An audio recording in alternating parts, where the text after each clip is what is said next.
Alright, welcome to Kick the Table. My name is Mike. I'm here with Alan from Rule and Make Games. We're at PAX Australia in the Endgame Games booth. Alan, you just had a successful Kickstarter for Rise to Power. This is the game that you're demoing at the con. Yes. Tell us about the game.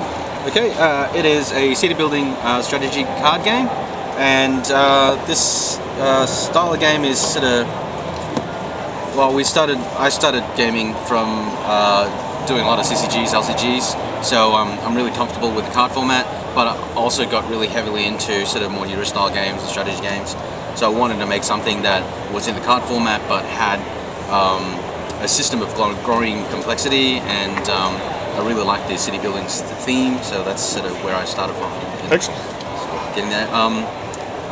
It isn't just me. Alan is me, and Alistair is my co-designer, and he's sort of putting a lot of design efforts into this with me. Cool. The artwork for this game is just amazing. So I'm actually a backer of this game. Check out some of the art on these. They're pretty cool. It's just got a sleek look to it. Do you want to talk about how you arrived at that look? Was there a specific thing you were going for, or was it all the artists came up with something that was just amazing?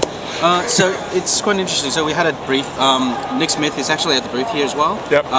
He's done some projects with Defiant Games, which is another. They did another Kickstarter project. Yep.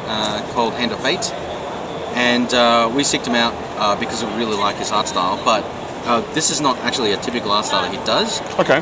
We had a design brief where we talked about the styles that we wanted to do.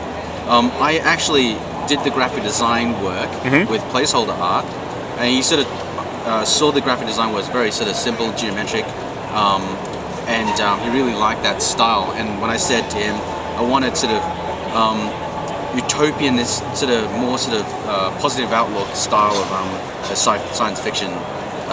We sort of said there were two things that we wanted. We wanted something that's kind of like Oblivion, the movie, yep. And that had sort of nice geometric, sort of very clean sort of look to it. Yeah.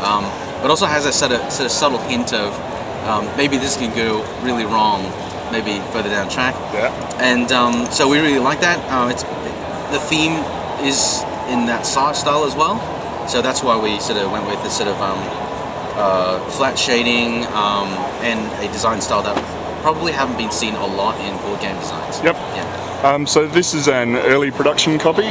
The Kickstarter is completed. When will backers be getting their copy, and then can people get it after that? Yeah. Okay. It's on the. It's currently on the ship as we speak. Excellent. I think, or is it about to be loaded on the ship? I'm not really quite sure yet. It's near water. It's near. Yes. It's around that area. And it's coming out. Australia will probably get theirs in about 15 days. That's where we'll arrive, and then we'll go out to all the backers. Yep. And I think it's a little bit later for the European and Americans, but only by maybe a week. So by Christmas, people should be playing the game. Oh, for sure. Excellent. So what's next for Rule and Make? We've got other games in development, but we're also going to be kickstarting a tournament card case. We've previously done one before. Yep. But we're going to be doing one that's science fiction themed. Can I show you this? Yeah, please. So this is still a prototype. A lot of sort of stuff needs to be ironed out, but it uses a magnetic system. It's a playing mat, and we're going to have different sort of faces.